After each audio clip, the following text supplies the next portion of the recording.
जब मुझे मेरा साल के अंत का बोनस मिला 600 युआनेस, तब मैं कंपनी के सबसे बड़े 120 पार्टनर्स के जिम्मेदार लोगों के साथ डिनर कर रहा था। और उसी दौरान उन्हें पता चला कि मैं, जो उन्हें हर तरह की सर्विसेज प्रोवाइड करता था, मुझे पूरे साल के लिए बस इतना ही बोनस मिला है। तो टेबल का माहौल अचानक से बेहद ऑकवर्ड हो गया। और उसी वक्त मेरे कॉलीग्स ग्रुप चैट में 1500 युआनेस मिलने की खुशी में पागल हो रहे थे।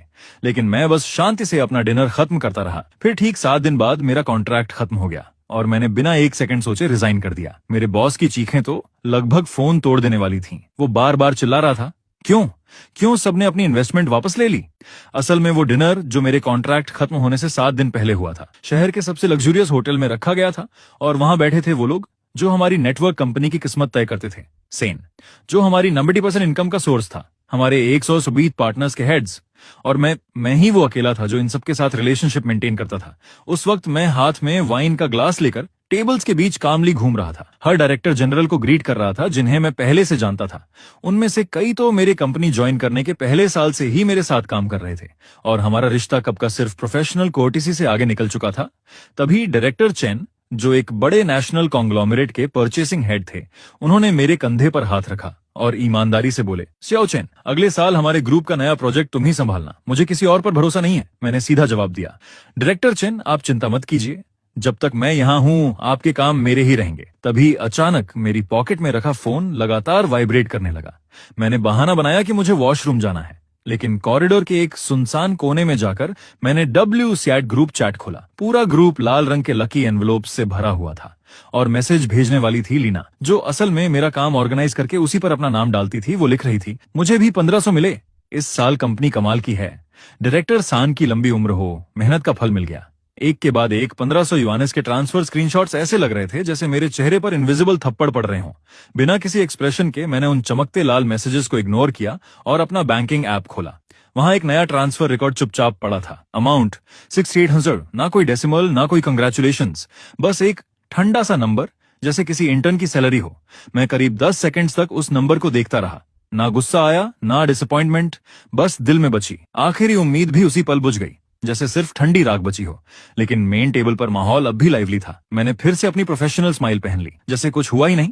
तभी मेरे पास बैठे डायरेक्टर चेन टोस्ट कर रहे थे और उनका एल्बो गलती से मेरे फोन से टकरा गया। स्क्रीन जल उठी और शायद 6800 का नंबर उनकी नजर में आ गया। उन्होंने हल्का सा भौं सिकोड़ते हुए ग्लास नीचे रखा और कैजुअली पूछा, शाओ चेन, इस साल तुम्हारी कंपनी ने इतना अच्छा परफॉर्म किया है तो तुम्हारा ईयर एंड बोनस भी कम नहीं होगा, है ना?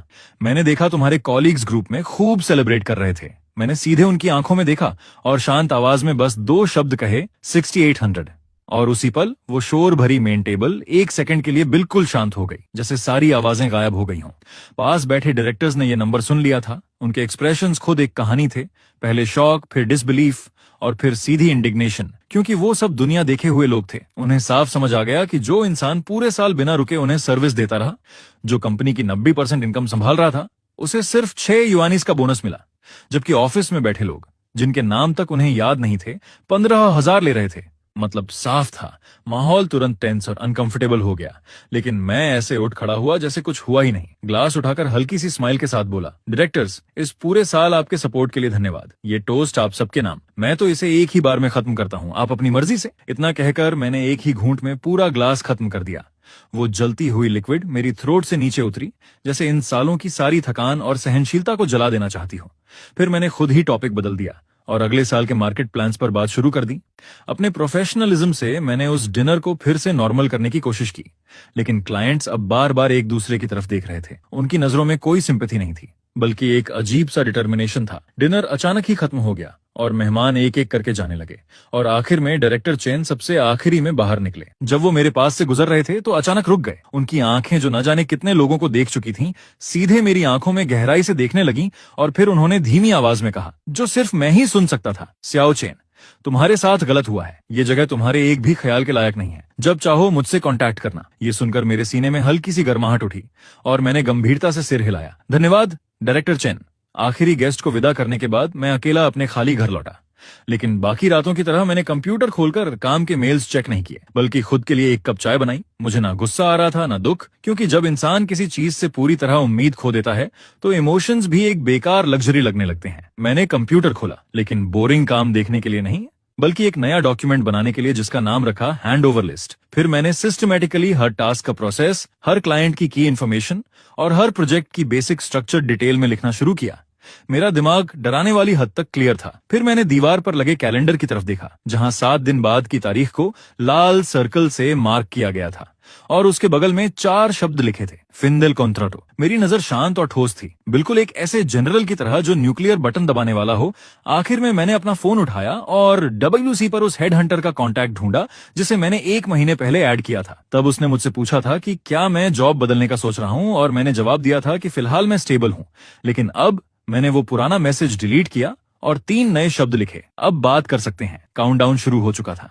कॉन्ट्रैक्ट खत्म होने में 6 दिन बाकी थे। जैसे ही मैं ऑफिस में घुसा, एकदम से खुशी और एक्साइटमेंट की लहर मुझसे टकराई।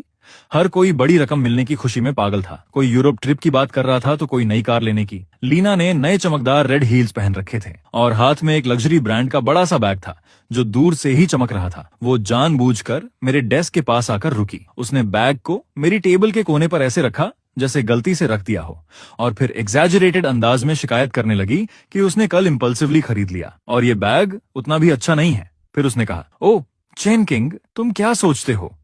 मैंने सिर तक नहीं उठाया। मेरी नजर स्क्रीन पर खुले हैंडओवर डॉक्यूमेंट पर ही टिकी रही और मैंने ठंडे लहजे में जवाब दिया, ठीक है। एक पल के लिए लीना की स्माइल जम गई। फिर उसने आवाज ऊंची करके बाकी लोगों को बुलाया, गर्ल्स, इस साल की हमारी बड़ी कमाई सेलिब्रेट करने के लिए मैं सबको बबल टी पिलाती हूँ। जो चाहो ऑर्डर करो। पूरी ऑफिस तालियों और चीयर से गूंज उठी। सब लोग उसके आसपास इकट्ठा होकर फोन से ऑर्डर देने लगे। हंसी और बातें पूरे माहौल में भर गईं। छोटी सी ऑफिस एक मार्केट जैसी लगने लगी। शुरू से लेकर अंत तक किसी ने मुझसे एक बार भी नहीं पूछा, तुम कुछ लोगे? जैसे मैं इनविजिबल था। इस सेलिब्रेशन से अपने आप अलग कर दिया गया था जिसका मुझसे कोई लेना देना नहीं था। दोपहर 3 बजे बॉस संगवाई अपनी वही बियर बेली और लाल चेहरे के साथ ऑफिस में आया। उसने ताली बजाई और सब शांत होकर उसे देखने लगे जैसे कोई हीरो हो। उसने जोरदार आवाज में कहा, इस साल हमारी कंपनी ने अनप्रेसिडेंटेड रिजल्ट्स हासिल किए हैं। ये आप सबकी मेहनत के बिना संभव नहीं था। उसकी नजर लीना और बाकी हाई बोनस पाने वालों पर गई और वो अप्रूविंग स्माइल के साथ बोला, मैं हमेशा कहता हूं, संके में हम मेहनती लोगों के साथ कभी बुरा नहीं करते। मेहनत करोगे तो कंपनी जरूर नोटिस करेगी। अगले साल भी ऐसे ही मेहनत करना, हम बोनस डबल कर देंगे। वो बड़े उत्साह से एक ब्राइट फ्यूचर पेंट कर रहा था, लेकिन उसकी चालाक आंखें जैसे जानबूझकर मेरी तरफ देखने से बच रही थीं। जैसे मैं, जो 90% इनकम जनरेट करता था, मेहनती लोगों में आता ही नहीं हूं। स्पीच खत्म होने के बाद उसने मुझे इशारा किया। मैं शांतिपूर्वक उठा और उसके पीछे चल दिया। जैसे ही ऑफिस का दरवाजा बंद हुआ, उसके चेहरे की स्माइल थोड़ी फीकी पड़ गई और उसकी जगह एक पैटर्नलिस्टिक एक्सप्रेशन आ गया। उसने कहा, चिंचिंग, इस साल की बात को इतना दिल पर मत लो। मुझे पता है तुम्हारा कंट्रीब्यूशन बहुत बड़ा है। कंपनी सब देखती है। मैं बस अपना पानी का गिलास पकड़े चुपचाप उसकी एक्टिंग सुनता रहा। फिर वो बोला, लेकिन तुम्हें समझना होगा, तुम्हारी सक्सेस काफी हद तक कंपनी के प्लेटफॉर्म की वजह से है। सांके के गोल्डन ब्रांड के बिना वो बड़े क्लाइंट्स तुम्हें कैसे जानते? लीना और बाकी लोग भले तुम्हारी तरह बिजनेस में स्किल्ड ना हो, लेकिन उन्होंने इंटरनल कोऑर्डिनेशन और प्रोसेस मैनेजमेंट में बहुत मेहनत की है। फिर उसने अपने यूजुअल टोन में समझाना शुरू किया कि इस साल मेरा बोनस थोड़ा कम है, लेकिन ये एक कॉम्प्रिहेंसिव इवैल्यूएशन का रिजल्ट है। उसने मुझे सलाह दी कि मैं अभी जवान हूं, मुझे लॉन्ग टर्म विजन रखना चाहिए, और अगर मैं इसी तरह काम करता रहा तो अगले साल मेरा रेड एनवेलोप सबसे बड़ा होगा।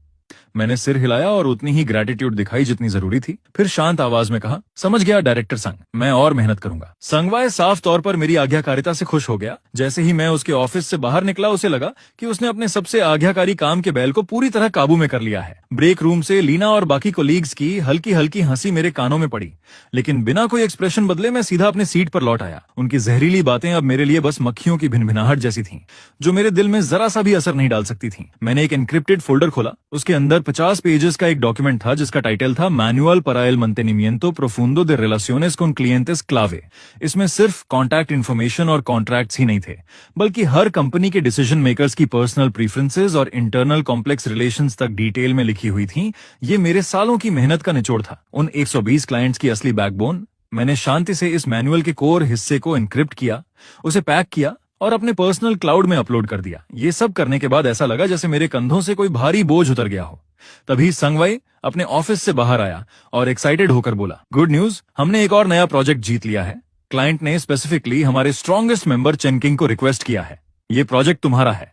सारी नजरें मेरी तरफ घूम गईं। कुछ में जलन थी, कुछ में छुपी हुई खुशी। मैंने सिर उठाया, संगवाई के कॉन्फिडेंट चेहरे को देखा और पहली बार उसे सीधे मना कर दिया। सॉरी डायरेक्टर संग, मेरा कॉन्ट्रैक्ट 7 दिन में खत्म हो रहा है। मैं इस प्रोजेक्ट की कंटिन्यूटी गारंटी नहीं कर सकता। क्लाइंट की रिस्पॉन्सिबिलिटी के लिए बेहतर होगा आप किसी और को ढूंढ लें। पूरी ऑफिस में एकदम कब्र जैसा सन्नाटा छा गया। काउंटडाउन शुरू था, 5 दिन बाकी। तभी उस खामोशी को एक फोन की तेज रिंगिंग ने तोड़ा। ये कंपनी का सबसे बड़ा और पुराना क्लाइंट था। वॉशिंग ग्रुप का सिस्टम अचानक क्रैश हो गया था, जिससे उनकी पूरी प्रोडक्शन लाइन रुक गई थी। वहां के टेक्निकल डिपार्टमेंट ने 2 घंटे इमरजेंसी इंस्पेक्शन किया, लेकिन कुछ नहीं मिला। नॉमिनल क्लाइंट इंचार्ज होने के बावजूद लीना को टेक्निकल डायरेक्टर ने फोन पर बुरी तरह डांटा और वो बस बार बार यही कहती रही, हम इस पर काम कर रहे हैं। उसे खुद कुछ नहीं पता था। आखिरकार वॉशिंग की कॉल सीधे बॉस संगवाई के पास आई। दूसरी तरफ से ठंडी आवाज में अल्टीमेटम दिया गया कि मुझे स्पेसिफिकली इस प्रॉब्लम को फिक्स करना होगा और अगर 2 घंटे में सॉल्व नहीं हुआ तो वो न सिर्फ कोलैबोरेशन खत्म करेंगे बल्कि लीगल एक्शन भी लेंगे। ये सुनते ही संगवाई का चेहरा पीला पड़ गया, क्योंकि वॉशिंग का प्रोजेक्ट कंपनी की एनुअल इनकम का लगभग 20% था। उसे खोना मतलब लाइफलाइन खो देना। वो घबराहट में पसीना पसीना हो गया और अपना सारा ईगो भूलकर सीधे मेरे डेस्क की तरफ दौड़ा। उसकी आवाज में पहली बार विनम्रता थी। चेंचिंग, वॉशिंग के सिस्टम में प्रॉब्लम है, प्लीज तुरंत संभाल लो। पूरी ऑफिस इस सीन को जटिल नजरों से देख रही थी। मैंने ना कोई कंडीशन रखी, ना एटीट्यूड दिखाया, बस शांति से अपना लैपटॉप बंद किया, हेडफोन्स पहने और रिमोटली वॉशिंग के सर्वर से कनेक्ट हो गया। संगवाई और टेक्निकल टीम मेरे आसपास खड़े थे। इतनी चुप्पी कि कोई जोर से सांस लेने की भी हिम्मत नहीं कर रहा था। लीना सबसे बाहर खड़ी थी। उसका चेहरा पीला और बैंगनी के बीच बदल रहा था। उसकी नजरों में जलन साफ दिख रही थी। मेरी स्क्रीन पर कोड की लाइंस तेजी से दौड़ रही थीं। अपने 5 साल के एक्सपीरियंस के आधार पर मैंने पहले ही सिस्टम अपडेट करते वक्त पोटेंशियल वल्नरेबिलिटीज का अंदाजा लगा लिया था, इसलिए मैंने तुरंत प्रॉब्लम की जड़ पकड़ ली। टेक्निकल स्टाफ सिस्टम की पूरी आर्किटेक्चर समझ नहीं पाया था, इसलिए वो इस पॉइंट तक पहुंच ही नहीं सके। मेरी उंगलियां कीबोर्ड पर उड़ रही थीं। कोड फिक्स करना, सर्विसेज रीस्टार्ट करना, कैश क्लियर करना, सब कुछ एक स्मूथ फ्लो में चल रहा था। ठीक 1 घंटे बाद मैंने हेडफोन्स उतारे और संगवाई से कहा, हो गया। उसी समय मेरा फोन बज उठा। दूसरी तरफ वॉशिंग के टेक्निकल डायरेक्टर खुद थे। चेंचिंग, बहुत बहुत धन्यवाद, तुम हमारे सेवियर हो। प्रोडक्शन लाइन फिर से चालू हो गई है। उसने राहत की सांस ली, फिर आवाज थोड़ा बदलते हुए बोला, सच कहूं तो तुम्हारे जैसे मास्टर का मेकर जैसी कंपनी में होना टैलेंट की बर्बादी है। ऐसी कंपनी इसके लायक ही नहीं है। मैं हल्का सा मुस्कुराया। क्राइसिस सॉल्व होने के बाद संगवाई ने लंबी राहत की सांस ली, लेकिन इस बार उसकी नजरों में ग्रेटिट्यूड नहीं था, बल्कि डर और असंतोष साफ दिख रहा था। उसे एहसास हो गया था कि जिसे वो हमेशा अपनी मर्जी से दबाता आया है, उसके अंदर कुछ ऐसा है जिसे वो बिल्कुल कंट्रोल नहीं कर सकता। ये देखकर लीना तुरंत उसके पास गई और धीरे से उसके कान में बोली, बॉस संग, ये जानबूझकर अपनी स्किल्स छुपा रहा था, बस इस मौके का इंतजार कर रहा था ताकि कंपनी के सामने खुद को दिखा सके और आपसे अपनी कंडीशंस नेगोशिएट कर सके। ये बात सीधे संगवाई के दिमाग में बैठ गई। वो ये मानना ज्यादा पसंद करता था कि उसका एम्प्लॉई उसे मैनिपुलेट कर रहा है, बजाय इसके कि वो ये स्वीकार करे कि उसकी खुद की मैनेजमेंट और जजमेंट कमजोर है। उसने मुझे देखा और उसका एक्सप्रेशन और भी ज्यादा कॉशियस हो गया, लेकिन मुझे उसके इंटरनल ड्रामा से कोई मतलब नहीं था। क्राइसिस खत्म हो चुकी थी, मेरा काम पूरा हो चुका था। मैंने डॉक्यूमेंट्स का एक बंडल प्रिंट किया, उसके डेस्क तक गया और धीरे से रख दिया। बॉस संग, ये मेरी वर्क हैंडओवर लिस्ट है, कृपया इसे रिव्यू कर लीजिए और किसी को असाइन कर दीजिए। संगवाई ने लापरवाही से उसे उठाकर पलटना शुरू किया। उसमें बस 120 क्लाइंट्स के कंपनी नेम्स, स्टैंडर्ड कॉन्ट्रैक्ट्स और पब्लिक कॉन्टैक्ट इन्फॉर्मेशन थी, लेकिन असली चीजें जो एक्सपीरियंस और पर्सनल रिलेशंस पर डिपेंड करती थीं, जैसे मेंटेनेंस मैनुअल्स, की रिलेशनशिप डायग्राम्स और कम्युनिकेशन स्किल्स, उनमें से कुछ भी नहीं था। प्रोसीजर के हिसाब से ये एक परफेक्ट हैंडओवर लिस्ट थी, लेकिन प्रैक्टिकली पूरी तरह बेकार। कॉन्ट्रैक्ट खत्म होने से पहले के आखिरी 4 दिनों में संगवाई ने आखिरकार लीना को मेरा काम लेने के लिए असाइन कर दिया। शायद ये उसका पावर शो करने का तरीका था, जैसे वो कहना चाहता हो, देखा, तुम्हारा सबसे इंपॉर्टेंट काम भी मेरा पसंदीदा एम्प्लॉई आसानी से संभाल सकता है। लीना उस सूखी लिस्ट को ऐसे पकड़े हुए थी जैसे कोई सीक्रेट डिक्री हो। वो घमंड से मेरे सामने बैठ गई और बोली, चेन किंग, एक एक करके एक्सप्लेन करो। हर क्लाइंट की स्पेशल प्रेफरेंसेस क्या हैं, उन्हें क्या सुनना पसंद है, उनके क्या टैबूज हैं, सब क्लियरली बताना होगा। उसका टोन ऐसा था जैसे वो कोई काम नहीं ले रही, बल्कि किसी क्रिमिनल से पूछताछ कर रही हो। मैंने लिस्ट खोली, पहले क्लाइंट पर इशारा किया और कहा, वॉशिंग ग्रुप, परचेसिंग डायरेक्टर चेनी यानुआ, फोन नंबर 39 ये कंपनी की पब्लिक इन्फॉर्मेशन है। कॉन्ट्रैक्ट टर्म्स यहाँ हैं, स्पेशल रिक्वायरमेंट्स अपेंडिक्स 3 में स्टैंडर्ड तरीके से एक्सप्लेन है। वो तुरंत बीच में टोकते हुए बोली, रुको, ये सब कौन सुनना चाहता है? मुझे वो जानना है जो डॉक्यूमेंट्स में नहीं है, जैसे मिस्टर चेन को कौन सा टी पसंद है, उनके साथ खाने जाते वक्त किन बातों का ध्यान रखना है। मैंने सिर उठाया, उसकी तरफ शांति से देखा और कहा, मेरे हैंडओवर का कंटेंट सिर्फ स्टैंडर्डाइज्ड इंफॉर्मेशन तक सीमित है जो कंपनी की प्रॉपर्टी है और लिस्ट में रिकॉर्डेड है। मिस्टर चेन के साथ मेरी पर्सनल रिलेशनशिप और मेरी एक्यूमुलेटेड कम्युनिकेशन एक्सपीरियंस मेरी पर्सनल एसेट है, ये मेरे हैंडओवर ऑब्लिगेशंस में नहीं आता। ये सुनकर लीना गुस्से से लाल हो गई। तुम कोऑपरेट नहीं कर रहे हो चेन किंग, ये मत समझना कि तुम जा रहे हो तो तुम बहुत बड़े हो। उसकी आवाज तेज और कर्कश हो गई, जो शांत ऑफिस में और भी चुभ रही थी। मैं अपनी चेयर पर पीछे झुक गया और पहली बार उसे ध्यान से देखा।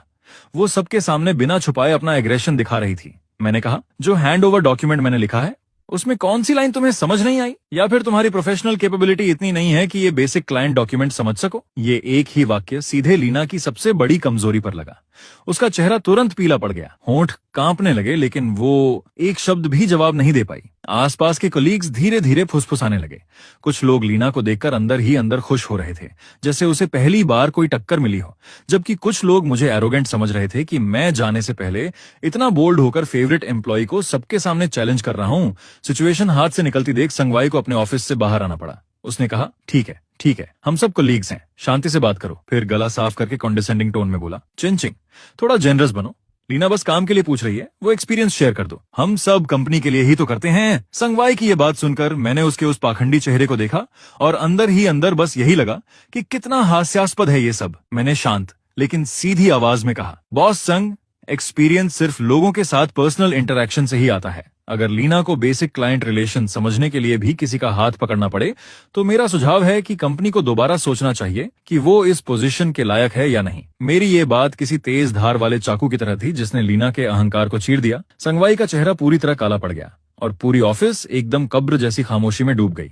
उसी तनाव भरे माहौल में मेरा फोन हल्के से वाइब्रेट हुआ। मैंने उठाकर देखा, मिस्टर चेन का वीचैट मैसेज था। जैसे ही मैंने उसे खोला, एक नई कंपनी की बेहद पॉलिश्ड इलेक्ट्रॉनिक ऑफर लेटर सामने थी, जिसका नाम तक मैंने पहले कभी नहीं सुना था। उसमें मेरा पोजीशन सीनियर पार्टनर था और सैलरी इतनी बड़ी थी कि मैंने कभी सोची भी नहीं थी। मैंने फोन बंद किया, सिर उठाया और संगवाई की भारी अंधेरी नजरों से नजर मिली। लेकिन इस बार मेरे दिल में एक अजीब सी राहत थी, जैसे अब ये सब सहने की जरूरत ही खत्म हो गई हो। कॉन्ट्रैक्ट खत्म होने से पहले का आखिरी दिन आ चुका था। मेकर नेटवर्क में मेरा फाइनल डे। मैंने पूरा सुबह अपना वर्क स्पेस साफ करने में बिताया, अपने सारे पर्सनल सामान को एक बॉक्स में पैक कर लिया, कंप्यूटर के सारे पर्सनल फाइल्स परमानेंटली डिलीट कर दिए। डेस्क पर सिर्फ कंपनी का लैपटॉप और फोन बचा था, जैसे मैं कभी यहाँ था ही नहीं। कॉलीग्स 2-3 के ग्रुप में आते, फॉर्मल बातें करते, लेकिन उनकी आंखों में ना कोई मुझे रोकने की इच्छा थी, ना कोई नॉस्टैल्जिया, बल्कि एक अजीब सा मजा था, जैसे वो कोई ड्रामा देख रहे हों। उनके हिसाब से मैं बस एक टेक नर्ड था जो कंपनी के प्लेटफॉर्म के बिना कुछ भी नहीं था, और जल्द ही सोसाइटी मुझे कुचल देगी। तब मैं मेकर के दिनों को याद करूंगा। लीना तो बिल्कुल भी अपना तिरस्कार छुपा नहीं रही थी। वो मेरे पास खड़ी होकर हाथ बांधकर सार्कास्टिक अंदाज में बोली, वाह, लगता है किसी को पंख लग गए हैं। आगे जब मेकर जैसा प्लेटफॉर्म नहीं होगा तब देखेंगे क्लाइंट्स के सामने इतनी एरोगेंस कैसे दिखाते हो। मैंने उसकी तरफ देखा तक नहीं, बस हल्की सी मुस्कान के साथ आखिरी फाइल भी परमानेंटली डिलीट कर दी। दोपहर में संगवाई ने मुझे आखिरी बातचीत के लिए बुलाया। अपनी बड़ी बॉस वाली कुर्सी पर बैठकर उसने कॉन्डिसेंडिंग टोन में कहा, चेन किंग, इस बार तुमने ठीक बिहेव नहीं किया, लेकिन इतने सालों की मेहनत को देखते हुए मैं इसे नजरअंदाज कर देता हूँ। कंपनी के दरवाजे तुम्हारे लिए हमेशा खुले रहेंगे, बस उस समय सैलरी फिर से नेगोशिएट करनी होगी। शायद उसे लगा ये मेरे लिए सबसे बड़ा एहसान है। मैंने शालीनता से मुस्कुराकर धीरे से कहा, बॉस संग, उम्मीद करता हूँ कि मेरे जाने के बाद भी आप मुस्कुरा पाएंगे। शाम के 5 बज चुके थे, जाने का समय हो गया था। मैंने अपना कार्टन बॉक्स उठाया और आखिरी बार अटेंडेंस मशीन पर अपनी फिंगरप्रिंट लगाई, बिना किसी को अलविदा कहे, बिना एक बार भी पीछे मुड़े। पूरी ऑफिस की सिंपैथी, मजाक और इंडिफरेंट नजरों के बीच मैं शांति से उस जगह से बाहर निकल गया जहां मैंने अपनी जवानी के इतने साल दे दिए थे। और उसी समय प्रेसिडेंट ऑफिस में संगवाई का फोन लगातार बज रहा था। सैकड़ों कंपनीज बिना एक भी एक्सेप्शन के मेकर के साथ अपनी पार्टनरशिप खत्म करना चाहती थीं। बेहतर कंडीशंस देने के बावजूद वो साफ मना कर रही थीं, और इसकी एक ही वजह थी, मैं जा चुका था। संगवाई डर के मारे फोन को इतनी जोर से पकड़ रहा था कि उसका स्क्रीन प्रोटेक्टर तक टूट गया। वो घबरा कर चिल्लाया, जल्दी जल्दी चेन किंग को वापस लाओ। रिजाइन करने के अगले दिन सुबह मुझे अलार्म ने नहीं बल्कि खिड़की के बाहर पक्षियों की आवाज ने जगाया। मैंने सिंपल स्पोर्ट्स कपड़े पहने और नीचे पार्क में दौड़ने निकल गया, मेकर नेटवर्क के उस कैलकुलेशन भरे माहौल से दूर। यहां तक कि हवा भी अलग और फ्रेश लग रही थी। मैं झील के किनारे रुककर अपने रिफ्लेक्शन को देखने लगा। मुझे बेरोजगारी की कोई चिंता नहीं थी, बल्कि उल्टा एक अजीब सा कॉन्फिडेंस था कि सब कुछ मेरे कंट्रोल में है। तभी मेरी पॉकेट में रखा फोन वाइब्रेट हुआ। मैंने निकाला, वीचैट ग्रुप से मैसेज था। मेन ग्रुप तो मैं छोड़ चुका था, लेकिन टेक्निकल डिपार्टमेंट के कुछ कॉलीग्स जिनसे मेरी बनती थी, उन्होंने प्राइवेट मैसेज किया था। अब जब तुम जा चुके हो, आज फिर वॉशिंग के लोग प्रोग्रेस के लिए दबाव डालने आए थे। तुम्हारे रिप्लेसमेंट ने तो बॉस को पागल कर दिया है। ये मैसेज पढ़ते ही मैंने बिना कोई एक्सप्रेशन बदले चैट बंद कर दिया और होठों पर एक ठंडी सी मुस्कान आ गई। मैं मेकर की स्ट्रक्चर को बहुत अच्छे से जानता था। वो एक ऐसी इमारत थी जो रेत पर बनी थी और मैं उसका सबसे अहम कॉर्नरस्टोन था। मेरे जाते ही सिर्फ टेक्नोलॉजी नहीं गई थी, बल्कि हर क्लाइंट का ट्रस्ट और गारंटी भी साथ चला गया था। इस वक्त मेकर का ऑफिस पूरी तरह कैओस में डूबा होगा। लीना अब मेरे पुराने डेस्क पर बैठी थी। उसके सामने क्लाइंट रिक्वायरमेंट्स की एक लंबी शीट खुली थी, जिसे वो घूर रही थी लेकिन समझ कुछ नहीं पा रही थी। पहले वो सिर्फ साइन करती थी और बोनस लेती थी, लेकिन अब जब उसे सच में इन कॉम्प्लेक्स डिमांड्स का सामना करना पड़ रहा था तो उसे कोड की पहली लाइन तक समझ नहीं आ रही थी। वो चिढ़कर बोली, ये आखिर है क्या? क्या चेंचिंग ने जानबूझकर अपनी स्किल्स छुपाई थी? ये इंटरफेस कॉल क्यों नहीं हो रहा? उसके बगल में खड़ा टेक्नीशियन धीरे से बोला, मिस लीना, ये मिस्टर चेन ने पुराने वॉशिंग सिस्टम के लिए स्पेशली कंपैटिबिलिटी लॉजिक लिखी थी। ये डॉक्यूमेंटेशन में नहीं है, सब उनके दिमाग में था। उधर मैं पार्क की एक बेंच पर बैठा दूर डूबते सूरज को देख रहा था और मन ही मन बोला, संगवाई, ये तो बस शुरुआत है। तुम अपनी आंखों से देखोगे कि तुम्हारी वो फेक फाउंडेशन असली कोर खोने के बाद कैसे धीरे धीरे टूटती है। रिजाइन करने के तीसरे दिन मैं अपने सोफा पर बैठा एक इंडस्ट्री रिपोर्ट पढ़ रहा था जो मुझे हेडहंटर ने भेजी थी, और जैसा मैंने सोचा था, संगवाई चुप नहीं बैठा। अचानक फोन बजा और स्क्रीन पर वही जाना पहचाना नंबर चमक उठा। मैंने उसे पूरे 30 सेकंड्स तक बजने दिया, फिर आराम से उठाया। उसने बनावटी नरमी से कहा, शाओ चेन, घर पर आराम कर रहे हो? कैसे हो? मैंने सीधा जवाब दिया, डायरेक्टर संग, आपने तो मुझे कभी खाने पर बुलाने का भी समय नहीं निकाला, अब पूछ रहे हैं। फिर हल्की मुस्कान के साथ कहा, मेरे लिए अभी सब ठीक है, शांति है। कुछ सेकंड तक दूसरी तरफ सन्नाटा रहा, फिर उसकी हल्की भारी सांसें सुनाई दी। मुझे पता था इस वक्त उसके ऊपर कंप्लेंट्स की बाढ़ आई हुई है। उसकी झूठी प्रोमिसेस सुनकर मुझे सिर्फ घिन आती। अगर वॉशिंग और बाकी बड़े क्लाइंट्स इन्वेस्टमेंट वापस लेने की धमकी नहीं दे रहे होते तो शायद वो मुझे कॉल करने की भी जरूरत नहीं समझता। कॉल खत्म होते ही मैंने उसका नंबर ब्लॉक कर दिया। वो सोचता था कि मैं उन चीप एम्प्लॉइज में से हूं जो हड्डी के लिए पूंछ हिलाते हैं, लेकिन उसे ये नहीं पता था कि इन सालों की पेशेंस में मैंने उसकी ग्रीड और शॉर्ट साइटेडनेस को पूरी तरह समझ लिया है। बाहर धीरे धीरे रात उतर रही थी। मैंने कंप्यूटर खोला और एक नई फोल्डर बनाई जिसका नाम रखा डिपार्चर। मैं सिर्फ जाना नहीं चाहता था, मैं वो सब साथ ले जाना चाहता था जो मेरा था, ताकि सानके एक खाली खोल बनकर रह जाए। रिजाइन करने के 5वें दिन वॉशिंग ग्रुप के परचेसिंग डायरेक्टर चेन ने मुझे चाय पर बुलाया। वो एक बेहद शार्प इंसान था और संके में रहते हुए मेरा सबसे वैल्यूड पार्टनर भी। टी हाउस में हल्की खुशबू फैली हुई थी। उसने मुझे गहरी नजरों से देखा, जैसे उसे सब कुछ पहले से पता हो। उसने कहा, शाओ चेन, तुम्हारे जाने के बाद संके पूरी तरह ठप हो गया है। कल संगवाई खुद अपनी टीम लेकर आया था, पूरा दोपहर बैठा रहा, लेकिन एक भी सोल्यूशन नहीं दे पाया। लीना बस औपचारिक बातें करती रही। मैंने शांत स्वर में कहा, डायरेक्टर चेन, ये उनका मामला है, मुझसे इसका कोई लेना देना नहीं। उसने अपनी चाय नीचे रखी, थोड़ा आगे झुका और गंभीर आवाज में बोला, सच कहूं तो वॉशिंग में हम तुम्हारी वैल्यू जानते हैं। तुम्हारे बिना उस प्रोजेक्ट को संके को देना हमारे लिए रिस्की है। मैंने लीगल डिपार्टमेंट से कॉन्ट्रैक्ट कैंसिल करने की प्रक्रिया शुरू करने को कह दिया है। मैंने बिना ज्यादा रिएक्शन दिए चाय का एक घूंट लिया, क्योंकि ये सब मेरे कैलकुलेशंस में पहले से था। फिर उसने कहा, शाओ चेन, क्या तुम खुद का बिजनेस शुरू करने के बारे में सोचोगे? अगर तुम स्टार्ट करते हो तो वॉशिंग का पहला ऑर्डर मैं तुम्हें ही दूंगा। ये एक बहुत भारी वादा था, लेकिन मैं जानता था कि अभी सही समय नहीं आया है। मैंने हल्की सांस लेकर कहा, डायरेक्टर चेन, संगवाई जैसे लोग अगर सच में दर्दनाक तरीके से नहीं गिरते तो उन्हें कभी पछतावे का मतलब समझ नहीं आता। फिर शांत स्वर में जोड़ दिया, धन्यवाद, मैं थोड़ा समय लेना चाहता हूं ताकि सब कुछ समझ सकूं और अपने दिमाग में चल रही कुछ आइडियाज को क्लियर कर सकूं। जब मैं तैयार हो जाऊंगा तो सबसे पहले आपसे ही कांटेक्ट करूंगा। टी हॉल से बाहर निकलते ही ठंडी रात की हवा मेरे चेहरे से टकराई। मैंने पीछे मुड़कर उस बिजनेस डिस्ट्रिक्ट को देखा जो धीरे धीरे अंधेरे में डूब रहा था, और उसी पल मेरे दिल में एक बड़ा प्लान आकार लेने लगा। मुझे किसी और कंपनी का एम्प्लॉय बनना नहीं था। मैं ऐसी जगह बनाना चाहता था जहां टेक्नोलॉजी की रिस्पेक्ट हो, जहां टैलेंट के रूल सच में मायने रखते हो। उसी हफ्ते सैन नेटवर्क के अंदर का माहौल दिन ब दिन और ज्यादा टेंस होता जा रहा था। भले ही मैं वहां नहीं था, लेकिन जो लोग 150 के बोनस के लिए लड़ रहे थे और रिजल्ट्स नहीं दे पा रहे थे, उन्होंने एक दूसरे पर ब्लेम डालना शुरू कर दिया था। लीना, जो नॉमिनल इंचार्ज थी, सबकी आलोचना का सेंटर बन गई। कोई उस पर चिल्ला रहा था, मिस लीना, आपने खुद ये रिक्वायरमेंट साइन की थी, अब लॉजिक काम नहीं कर रहा तो हमें ऐसे ही छोड़ दोगी क्या? और वो जवाब दे रही थी, मैंने साइन किया तो क्या, मैंने तुम्हें चेन किंग के छोड़े हुए सारे डॉक्यूमेंट्स नहीं दिए? तुम जैसे टॉप यूनिवर्सिटी ग्रेजुएट्स एक एमेच्योर के कोड को भी नहीं समझ सकते? ऐसे झगड़े रोज होने लगे। संगवाई अपने ऑफिस में छुपा बैठा था, बाहर निकलने की हिम्मत तक नहीं कर रहा था। शुरुआत में उसे लगा था कि लीना को प्रमोट करके सिचुएशन स्टेबल हो जाएगी, लेकिन हुआ उल्टा। उसके पावर गेम्स के अलावा उसके पास टेक्निकल क्राइसिस संभालने की कोई एबिलिटी ही नहीं थी। उसी समय संगवाई अपने डेस्क पर पड़े वकीलों के सख्त लेटर्स को घूर रहा था। वॉशिंग कॉन्ट्रैक्ट कैंसिल करना चाहता था और 2 बड़े पार्टनर्स भी पीछे हटने की सोच रहे थे। सालों से बनाई उसकी रेपुटेशन मेरे जाने के बाद तेजी से गिर रही थी। वो गुस्से में लीना पर चिल्लाया, तुमने नहीं कहा था कि चेन किंग के जाने के बाद सब ठीक हो जाएगा? अब बताओ इस गड्ढे को कैसे भरोगी? लीना सिर झुकाकर खड़ी थी। उसके चेहरे पर अब उसका पुराना घमंड कहीं नहीं था। उसे समझ आ गया था कि जिसे वो हमेशा तुच्छ समझती थी वही असल में उसका आखिरी सहारा था। उसने धीरे से कहा, डायरेक्टर सांग, क्यों ना हम उस पर कमर्शियल सीक्रेट्स चोरी करने का आरोप लगाकर केस करें? उसे मजबूर करेंगे वापस आने के लिए और सोर्स कोड देने के लिए। संगवाई ने सिर उठाया। उसकी आंखों में एक पल के लिए चालाकी चमकी, लेकिन तुरंत ही वो बेबसी में दब गई। उसे पता था कि ये कदम उठाया तो वापस लौटने का कोई रास्ता नहीं बचेगा।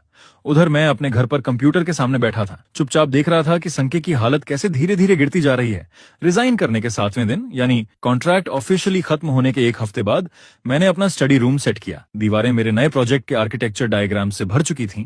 इस हफ्ते मैंने 3 हेडहंटर ऑफर्स ठुकरा दिए और संगवाई के दर्जनों अपॉलॉजी मैसेजेस को इग्नोर कर दिया। मैं बस इंतजार कर रहा था उस मौके का जब संके कभी फिर से खड़ा ही ना हो सके। तभी फोन बजा। डायरेक्टर चेन का वॉइस मैसेज था। उसकी आवाज थोड़ी जल्दी में लग रही थी। शो चेन, संगवाई पागल हो गया है। उसने इंडस्ट्री ग्रुप्स में नोटिस डाल दिया है कि तुम कंपनी की कोर टेक्नोलॉजी लेकर भाग गए हो।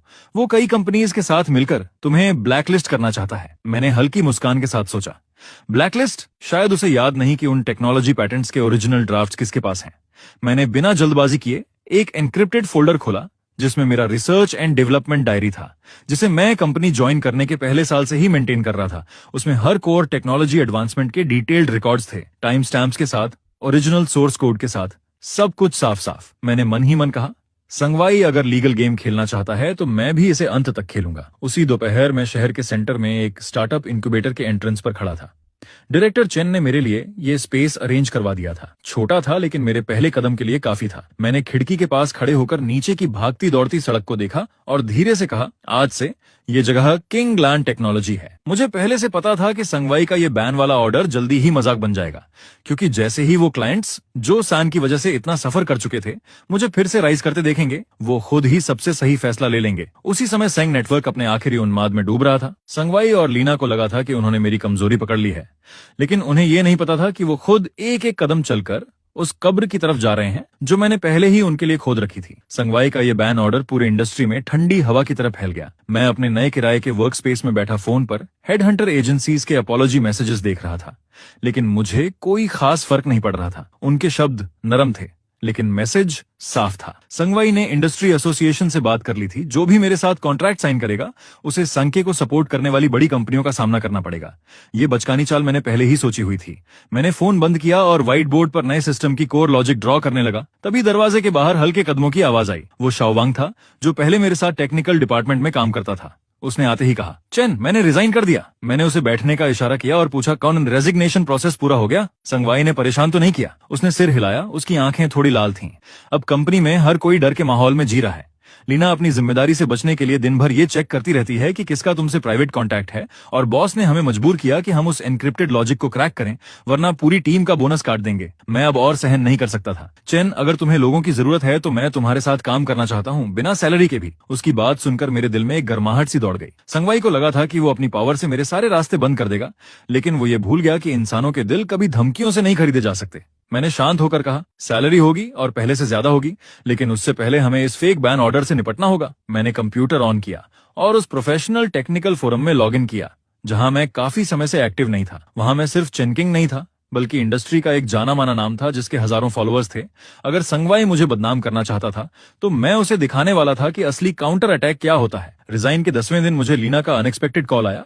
उसकी आवाज अजीब तरह से नरम थी। वो मिलना चाहती थी और कह रही थी कि कंपनी की तरफ से माफी मांगना चाहती है। मुझे पता था ये ट्रैप है, फिर भी मैं गया, क्योंकि मैं देखना चाहता था कि इस बार संगवाई कौन सा नया खेल खेलने वाला है। रेस्टोरेंट के प्राइवेट रूम में लीना बहुत सजी धजी थी और टेबल महंगे खाने से भरी हुई थी। जैसे ही मैं अंदर गया वो करीब आई और मेरा हाथ पकड़ने लगी। चेन किंग, पहले मैं ही चीजों को समझ नहीं पाई। तुम दिल पर मत लेना। डायरेक्टर सांग ने कहा है कि अगर तुम सिस्टम का टेक्निकल ऑथराइजेशन प्लान दे दो तो रुकी हुई कोलैबोरेशन तुरंत वापस शुरू हो जाएगी और कंपनी तुम्हें एक्स्ट्रा कंसल्टेंसी फी भी देगी। मैंने उसे सीधा देखा और कहा, लीना, क्या तुम खुद अपनी बातों पर यकीन करती हो? ये कोड मेरी इंटेलेक्चुअल प्रॉपर्टी है। ये कॉन्ट्रैक्ट में साफ लिखा था। उसकी स्माइल थोड़ी खींच गई और उसकी आंखों में अचानक गहरी चालाकी आ गई। उसने अपने बैग से एक रिकॉर्डर निकाला और जोर से टेबल पर पटका। चेन किंग, जिद मत करो। डायरेक्टर सांग ने एक्सपर्ट से बात कर ली है। अगर तुम आज नहीं माने तो हम तुम पर यह आरोप लगाएंगे कि तुमने रिजाइन करने से पहले जानबूझकर सिस्टम में वायरस डाला था। इस रिकॉर्डर में तुम्हारी कन्फेशन है।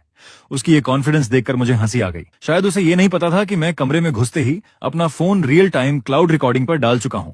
मैंने शांत होकर कहा, अच्छा है, क्योंकि मैं भी चाहता हूं कि जज ये सुने कि तुम मुझे मेरी इंटेलेक्चुअल प्रॉपर्टी छोड़ने के लिए मजबूर कर रही हो। मैं बिना खाना देखे उठ गया। पीछे लीना गुस्से में चिल्ला रही थी, लेकिन मैं पहले ही सोच रहा था कि इस धमकी को कैसे यूज करके संके को एक बड़ा लीगल झटका दूं। उसी दौरान मुझे एक और बड़ी खबर मिली। संके सिटी स्मार्ट प्रोजेक्ट के टेंडर के लिए तैयारी कर रहा था। ये उनका आखिरी सहारा था। इस कॉन्ट्रैक्ट को जीतने के लिए संगवाई ने सब कुछ दांव पर लगा दिया था। यहाँ तक कि उसने मेरे पुराने रिसर्च अचीवमेंट्स को भी प्रपोजल में शामिल कर लिया। शाओवांग मेरे सामने बैठा टेंशन में बोला, चेन, अगर वो बस तुम्हारे प्लान को थोड़ा बदलकर अपना बनाकर पेश कर दें तो हम क्या करेंगे? हमारी कोई रेपुटेशन नहीं है, अपनी इनोसेंस साबित करना मुश्किल होगा। शाओवांग की बात सुनकर मैंने बिना घबराए जवाब दिया, चिंता मत करो। उस प्लान में मैंने सिर्फ लॉजिक नहीं छोड़ी थी। मैंने बेस आर्किटेक्चर में एक लॉजिकल ट्रैप सेट किया था जो सिर्फ मैं एक्टिवेट कर सकता हूं, और जैसे ही सिस्टम एक खास ऑपरेशन लेवल पार करेगा, बिना मेरे ऑथराइजेशन सर्टिफिकेट की पूरी इंटरफेस खुद ब खुद कॉपीराइट डिक्लेरेशन दिखाएगी। संगवाई को लगा था कि सोर्स कोड मिलते ही वो चैन से सो पाएगा। उसे ये नहीं पता था कि वहीं उसकी बर्बादी की शुरुआत है। प्रिलिमिनरी प्रेजेंटेशन वाले दिन मैं एक दूसरी कोलैबोरेटिंग कंपनी के टेक्निकल एडवाइजर के तौर पर चुपचाप आखिरी रो में बैठा था। सामने पोडियम पर संगवाई पूरे घमंड के साथ खड़ा था और नीचे लीना जोर जोर से ताली बजा रही थी। वो गर्व से बोल रहा था, ये सांके का इंडिपेंडेंटली डेवलप्ड कोर इंजन है, इसकी स्टेबिलिटी इंडस्ट्री लीडिंग है। और जैसे ही उसने स्ट्रेस टेस्ट का बटन दबाया, स्मूथली चल रहा सिस्टम अचानक अटक गया और अगले ही पल बड़ी स्क्रीन पर एक विशाल पॉपअप चमका। इस कोर आर्किटेक्चर के कॉपीराइट चेन किंग के पास है। बिना ऑथराइजेशन इसका उपयोग इलीगल इन्फ्रिंजमेंट है। पूरा हॉल केओस में बदल गया। संगवाई का चेहरा लाल से सफेद और फिर हरे रंग में बदल गया। वो पागलों की तरह कीबोर्ड दबा रहा था, लेकिन सिस्टम पूरी तरह लॉक हो चुका था। अंधेरे में बैठा मैं उसकी उस बेबस हालत को देख रहा था और शांतिपूर्वक अपना लैपटॉप बंद कर दिया। टेंडर स्कैंडल के बाद सांके की रेपुटेशन जमीन पर आ गई। छोटे पार्टनर्स जो अब तक वेट कर रहे थे, उन्होंने कॉन्ट्रैक्ट टर्मिनेट करने के लेटर्स भेजने शुरू कर दिए। मैंने सुना संगवाई ने अपने ऑफिस में चीजें तोड़ दी और गुस्से में लीना को थप्पड़ तक मार दिया। अब संके सिर्फ पैसे नहीं खो रहा था, वो अंदर से टूट चुका था। टेक्निकल डिपार्टमेंट के लोग मास रिजाइन करने लगे और संगवाई की सैलरी डबल करने की ऑफर भी उन्हें रोक नहीं पाई। उसी शाम जब मैं एक नया कॉन्ट्रैक्ट फाइनलाइज करके बाहर निकला तो ऑफिस के बाहर मुझे कुछ जाने पहचाने चेहरे दिखे। ये सांके के वही की इंजीनियर्स थे जिन्हें लीना ने पहले मैनिपुलेट करने की कोशिश की थी। उन्होंने सीधे कहा, चेन, हम तुम्हारे साथ जुड़ना चाहते हैं। पहले हम संगवाई के बोनस के लालच में अंधे हो गए थे। मैंने शांत होकर कहा, यहाँ टैलेंट का हमेशा स्वागत है, लेकिन रूल्स साफ हैं। यहाँ टेक्नोलॉजी पहले है, चापलूसी की कोई जगह नहीं। मैंने उनके हायरिंग प्रोसेस शुरू कर दिए। मुझे पता था ये सिर्फ कुछ लोगों को हायर करना नहीं है, ये सांके की जड़ों को उखाड़ना है। अब सांगवाई के पास कुछ पुराने सर्वर्स के अलावा कुछ नहीं बचा था। रात में डायरेक्टर चेन का कॉल आया। उसकी आवाज में एक्साइटमेंट थी। शाओ चेन, शानदार काम, हर तरफ से दबाव पड़ रहा है, कीमतें नीचे आ रही हैं, लगता है वो खत्म हो चुका है। मैंने शांत स्वर में कहा, ये वही है जो उसे मिलना चाहिए था। डायरेक्टर चेन, हमारा प्रोजेक्ट अब ऑफिशियली शुरू किया जा सकता है। कॉल खत्म करके मैंने खिड़की से बाहर चमकती रोशनी को देखा। मेरा समय तेजी से आ रहा था और वहीं दूसरी तरफ संगवाई के लिए अंत की घंटियां बज चुकी थीं। संगीत वर्क अब सच में एक खाली खोल बन चुका था। पहले जो ऑफिस शोर से भरा रहता था, अब वीरान पड़ा था। चारों तरफ बिखराव था। संगवाई खुद को ऑफिस में बंद करके बैठा था और किसी से नहीं मिल रहा था। लीना भी गायब हो गई थी। सुना वो कंपनी का आखिरी कैश लेकर विदेश भाग गई। लेकिन संगवाई जैसे लोग पूरी तरह खत्म होने से पहले आखिरी बार पागलपन में वार जरूर करते हैं। उस रात मैं पार्किंग में अपनी कार खड़ी करके ऊपर जाने ही वाला था कि अचानक एक परछाई अंधेरे से बाहर आई। हल्की रोशनी में मैंने उस विकृत चेहरे को पहचाना। वो संगवाई था। उसके हाथ में एक नाइफ था और आंखों में पागलपन। वो चिल्लाया, चेन किंग, तुमने मुझे इस हालत में क्यों धकेला? मैंने तुम्हें पैसा दिया, शेयर्स दिए, फिर भी तुम मुझे क्यों नहीं छोड़ते? मैंने शांत नजरों से उसकी तरफ देखा और कहा, संगवाई, तुमने खुद संके को तब खत्म कर दिया था जब तुमने साल के अंत का बोनस काटा और लोगों की लॉयल्टी से खेला। तुम्हारा अंत उसी दिन तय हो गया था। मैं एक कदम भी पीछे नहीं हटा, क्योंकि मुझे पता था डर दिखाना उसे और खतरनाक बना देगा। वो चीखा, अब मेरे पास कुछ नहीं बचा। अगर मैं गिरा तो तुम्हें भी साथ लेकर गिरूंगा। और अचानक मुझ पर झपटा। मैंने साइड होकर उसका वार बचाया और उसकी कलाई पकड़ ली। सालों की जिम हैबिट काम आई। मैंने जोर से ट्विस्ट किया और नाइफ उसके हाथ से गिर गया। तभी पार्किंग के एंट्रेंस से पुलिस सायरन गूंज उठी, क्योंकि मैं हमेशा अपने फोन में इमरजेंसी अलर्ट सिस्टम एक्टिवेट रखता था। मैंने देखा कि संगवाई पुलिस के हाथों जमीन पर दबा हुआ किसी जंगली जानवर की तरह चीख रहा था और मैं शांत खड़ा उसे देखता रहा। फिर धीरे से कहा, संगवाई, तुम्हें सबसे ज्यादा पछतावा इस बात का नहीं होना चाहिए कि तुमने मुझे साल का बोनस नहीं दिया, बल्कि इस बात का होना चाहिए कि तुमने कभी किसी का सच में सम्मान ही नहीं किया। पुलिस की गाड़ी धीरे धीरे दूर चली गई। मैंने जमीन से अपनी चाबियां उठाई और बिना पीछे देखे एलिवेटर में चला गया। तूफान खत्म हो चुका था और कल वो दिन था जब किंग लनिए आधिकारिक तौर पर अपना नाम बदलकर किंगलैंड ग्रुप बनने वाला था। संगवाई की गिरफ्तारी के अगले दिन मैं फिर उसी जगह लौटा जो कभी मेरी थी, लेकिन इस बार मैं एम्प्लॉय नहीं बल्कि क्रेडिटर और पोटेंशियल बायर बनकर आया था। ऑफिस बिखरा हुआ था जैसे किसी तूफान ने उसे तबाह कर दिया हो। फर्श पर डॉक्यूमेंट्स फैले हुए थे। जो डिपार्टमेंट हेड्स पहले घमंडी थे, अब चुपचाप बैठे थे। उनकी नजरें खाली थीं। मैं चुपचाप संगवाई के ऑफिस में गया। वही बड़ा सा महोगनी डेस्क अब भी वहां था, बस उसका मालिक अब कैदी बन चुका था। कुछ कोर्ट ऑफिशियल्स अकाउंटिंग बुक्स को सील कर रहे थे। डायरेक्टर चेन ने मुझसे पूछा, प्रारंभिक हिसाब के अनुसार संके का कर्ज उसके एसेट से बहुत ज्यादा है, क्या तुम वाकई इस मैस को लेना चाहते हो? मैंने शांत स्वर में कहा, मुझे सिर्फ सर्वर्स के यूसेज राइट्स और मेन पैटेंट्स की ओनरशिप चाहिए, बाकी डेट संगवाई का पर्सनल मामला है। मैं मुड़ा तो देखा कुछ पुराने एम्प्लॉइज दरवाजे के पीछे से झांक रहे थे। उनमें वही लोग भी थे जो मेरे बोनस कटने पर मुझ पर हंसे थे। अब उनकी आंखों में एक तरह की विनती थी। मैंने बिना भाव बदले कहा, जो रहना चाहता है शाह से मिलकर नया इंटरव्यू दे। किंगलानी में चापलूसी से बोनस लेने का दौर खत्म हो चुका है। उनके चेहरों पर शर्म और राहत का अजीब मिश्रण था, लेकिन मुझे कोई खास संतोष नहीं हुआ। ये दुनिया ऐसी ही है, जब तुम्हारे पास वैल्यू नहीं होती तो डिग्निटी भी लग्जरी बन जाती है। मैं खिड़की के पास गया और नीचे भागती सड़क को देखने लगा। संके का साइन जल्द ही हटाया जाएगा, लेकिन ये तो बस शुरुआत थी। संगवाई के छोड़े हुए इस मलबे में मुझे एक ऐसा सीक्रेट मिला जिसकी मुझे उम्मीद नहीं थी। लीना जो डेटा लेकर भागी थी वो मेरी सोच से कहीं ज्यादा जटिल था। सर्वर्स का कंट्रोल लेने के बाद मैं और शाओवंग लगातार 2 रात जागे। तब जाकर हमें पता चला कि लीना सिर्फ कैश ही नहीं ले गई थी, उसने एडमिन अथॉरिटी का इस्तेमाल करके कंपनी की बैकअप डेटाबेस को भी फॉर्मेट करवा दिया था। और इससे भी बुरा, वो एक अधूरा मिलिट्री ग्रेड इंक्रिप्शन प्रोटोकॉल का ड्राफ्ट भी ले गई थी। शाओवंग घबरा कर बोला, चेन ये ड्राफ्ट तो तुमने ही लिखा था। अगर लीना इसे कॉम्पिटिटर को बेच दे और हम पर कॉपीराइट इन्फ्रिंजमेंट का केस कर दे तो हम बच नहीं पाएंगे। मैंने उसे बैठने का इशारा किया और कहा, लीना बहुत दूर नहीं जाएगी। उस एन्क्रिप्शन प्रोटोकॉल को मेरे अलावा कोई पूरी तरह डिक्रिप्ट नहीं कर सकता। उसके पास जो यूएसबी है वो बस एक हॉट पोटैटो है। मैं स्क्रीन पर ब्लिंक करते कोड को घूरता रहा और लीना के अगले कदम का अंदाजा लगाता रहा। मुझे पता था उसके जैसे घमंडी इंसान गुमनामी में नहीं जी सकते। तभी मेरे इनबॉक्स में एक अनोनिमस मेल आया। अटैचमेंट में एक फॉरेन कैसीनो की फोटो थी। उसमें लीना अब भी अपने फ्लैशी अंदाज में बैठी थी, लेकिन उसके सामने बैठा आदमी देखकर मेरी भौं सिकुड़ गई। वो डायरेक्टर साओ था, इंडस्ट्री का कुख्यात डेटा ब्रोकर जो कमर्शियल सीक्रेट की खरीद फरोख्त से पैसा बनाता था। मैं समझ गया कि लीना को बायर मिल चुका है। एक तरफ संगवाई जेल में सड़ रहा था और दूसरी तरफ लीना बाहर अपने बॉस को धोखा देकर फायदा उठा रही थी। सच में दोनों एक जैसे थे। मैंने तुरंत पुलिस को कॉल नहीं किया क्योंकि मुझे पता था कि डायरेक्टर साओ जैसा चालाक आदमी असली वैल्यू देखे बिना पैसा नहीं देगा। मैंने उसे एक छोटा सा मैसेज भेजा, उसमें बैकडोर है, अगर जीना चाहते हो तो उसे मत छुओ। अब मैं इंतजार करने वाला था कि वो खुद मेरे पास आए, क्योंकि ये सिर्फ डेटा वापस लेने का मामला नहीं था, ये इस पूरे इंडस्ट्री की इस गंदगी को जड़ से खत्म करने का मौका था। दूसरे ही दिन जब मेरा मैसेज पहुंचा, डायरेक्टर साओ शांत नहीं बैठ पाया और उसने मुझे नदी किनारे एक प्राइवेट क्लब में बुलाया। खास तौर पर कहा कि मैं अकेला आऊं। तय समय पर मैं वहां पहुंचा तो कमरा धुएं से भरा हुआ था। सामने डायरेक्टर साओ मैत्रेया बुद्धा की मूर्ति की तरह मुस्कुरा रहा था और उसके बगल में बैठी लीना का चेहरा थोड़ा पीला पड़ा हुआ था। उसने कहा, डायरेक्टर चेन, आपके बारे में बहुत सुना है। आजकल के युवा वाकई कमाल है। संगवाई जैसा चालाक आदमी भी आपसे हार गया। मैंने सीधे कहा, डायरेक्टर साहब सीधी बात करता हूं, मैं चेन किंग हूं और जो लीना के हाथ में है वो निगल नहीं पाएगी। लीना तुरंत खड़ी हो गई। डर और गुस्से से उसकी आवाज तेज हो गई। चेन किंग, यहाँ रहस्य मत बनाओ। डायरेक्टर साहब ने एक्सपर्ट से चेक करवाया है, ये प्लान थोड़े बदलाव के साथ मार्केट में आ सकता है, तब खाली हाथ तुम रह जाओगे। मैंने हल्की हंसी के साथ कहा, एक्सपर्ट उन थर्ड रेट प्रोग्रामर्स की बात कर रही हो जो कंकरेंट मल्टी प्रोसेसिंग तक नहीं समझते? डायरेक्टर साहब, अभी इसी वक्त उस प्रोटोकॉल का तीसरा मॉड्यूल रन करके देख लीजिए। अगर आपका सर्वर नहीं जला तो कहना। डायरेक्टर साहब का चेहरा तुरंत बदल गया। वो शक करने वाला आदमी था। उसने तुरंत अपने आदमी को लैपटॉप खोलने का इशारा किया। जैसे ही प्रोग्राम रन हुआ, स्क्रीन पर सर्वर रूम की वार्निंग लाइट्स तेजी से ब्लिंक करने लगी। वो घबरा कर बोला, ये क्या हो रहा है? इसे तुरंत बंद करो।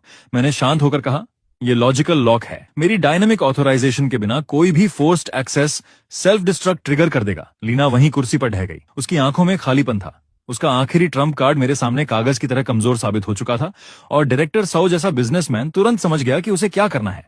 उसने जोरदार थप्पड़ लीना के चेहरे पर मारा। उसका आधा चेहरा तुरंत सूज गया। वो अपना चेहरा पकड़कर चुप बैठ गई।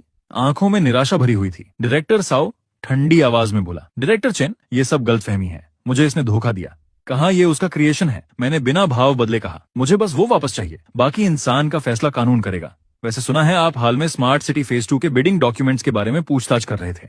मेरी बात सुनते ही उसके माथे पर पसीना आ गया। वो तुरंत बोला, नहीं, अब नहीं पूछूंगा। डायरेक्टर चेन के रहते हम जैसी छोटी कंपनी हिम्मत नहीं करेगी। मैंने यूएसबी वापस लिया और उसी के सामने इकोनॉमिक इन्वेस्टिगेशन टीम को कॉल किया। जैसे ही लीना ने पुलिस सायरन सुनी, उसका शरीर ढीला पड़ गया और वो जमीन पर गिर गई। वो मेरे पैंट पकड़कर गिड़गिड़ाने लगी, लेकिन मैंने ठंडेपन से उसे किनारे कर दिया। लीना, जब तुमने कंपनी का कोर डेटा चुराने का फैसला लिया था, तभी तुम्हें यह अंजाम समझ लेना चाहिए था। उसे पुलिस गाड़ी में ले जाते हुए देखकर मेरे दिल का आखिरी बोझ भी खत्म हो गया, लेकिन मुझे पता था ये अंत नहीं है। डायरेक्टर साओ पीछे हट गया था, लेकिन उसके पीछे की कैपिटल फोर्सेस इतनी आसानी से मुझे बढ़ने नहीं देंगी। कंपनी जाते वक्त डायरेक्टर चेन का कॉल आया। उसकी आवाज में चिंता थी। Shao Chen, industry leader Tianxing group हमारे पार्टनर्स से लगातार कांटेक्ट कर रहा है। लगता है वो हमें एक्वायर करना चाहते हैं। लीना और साओ से निपटते ही मुझे सांस लेने का मौका भी नहीं मिला था कि तियनशिंग का एक्विजिशन लेटर मेरे डेस्क पर आ चुका था।